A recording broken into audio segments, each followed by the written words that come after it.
Cayenta resident sentenced to 7 years in prison for making hoax calls to elicit SWAT responses. Phoenix, Arizona. James Thomas Andrew McCarty, 21, of New Mexico, was sentenced last week to 7 years in prison after pleading guilty to charges in 2 separate indictments relating to hoax calls that elicited police SWAT responses. With respect to the indictment originating from the District of Arizona, McCarty pleaded guilty on February 1, 2024, to making 2 hoax calls to high schools in Indiana and Oklahoma using the names of real students at the high schools he called. McCarty also pleaded guilty to 2 separate crimes of aggravated identity theft since he used the identity of an actual individual during these calls.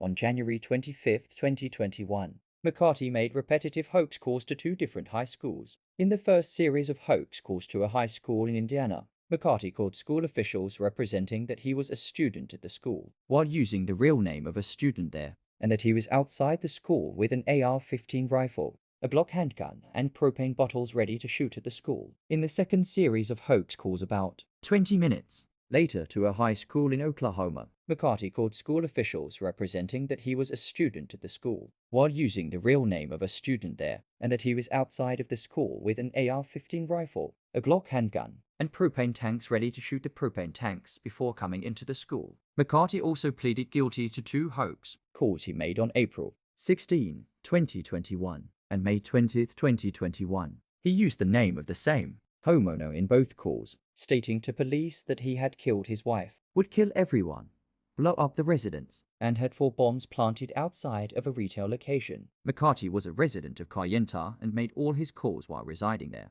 With respect to the indictment originating from the Central District of California, McCarty pleaded guilty on February 1, 2024, to conspiracy by working with others to access Ring doorbell accounts. On November 13, 2020, McCarty made an unauthorized intrusion into a victim's Ring doorbell account in Florida, called the police in that Florida community where the victim lived, and represented himself to be the victim's husband who had just killed her, was holding a hostage, and had rigged explosives at the residence. McCarty then live-streamed the law enforcement response and posted a message that he thought it was funny. McCarty also made multiple calls to victims in California